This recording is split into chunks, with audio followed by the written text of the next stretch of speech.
Protesters occupied downtown Ottawa for about 3 weeks, but residents say the impact lingers.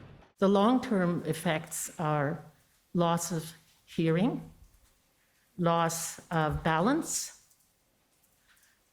some vertigo, triggered by the sound of any horn now, triggered by certain music.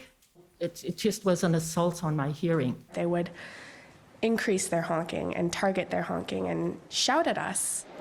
Downtown resident Zexi Lee was the face of a class action lawsuit that resulted in an injunction to stop the blaring horns.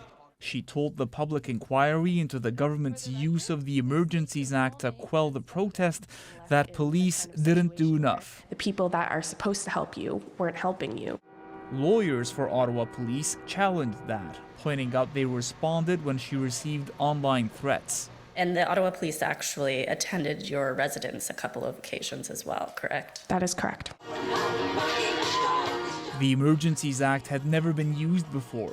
The inquiry is looking into whether the protest met the bar to invoke it. A lawyer for some in the convoy argues it didn't. You didn't see anything that could be classified as espionage or sabotage? No. You never saw any protesters or truckers physically harm anyone, is that right? I would describe it as intimidation with a truck.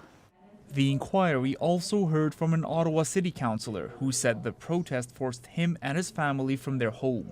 Any public office holder, our information can unfortunately be found online in some instances, and I believe that that's how protesters were able to find my home address and show up. He said police didn't respond to his report of threats and criticized the former Ottawa police chief's handling of the protest. You have the chief Slowly who's saying, I need 1,800 new officers to resolve this. At the same time saying, this is not a policing matter. This is there's a political way to fix this. So that is the erosion of the support that I had for Peter Slowly. Rafi, the inquiry continues next week and some big names are expected. Ian, will be hearing from Ottawa Mayor Jim Watson, his city manager, as well as the former chair of the Ottawa Police Board.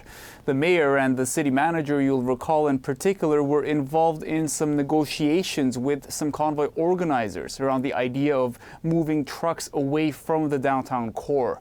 But of course, it's the federal government that invoked the Emergencies Act, and we don't expect to see the Prime Minister or his ministers take the stand for another few weeks. Thanks, Rafi. You're welcome.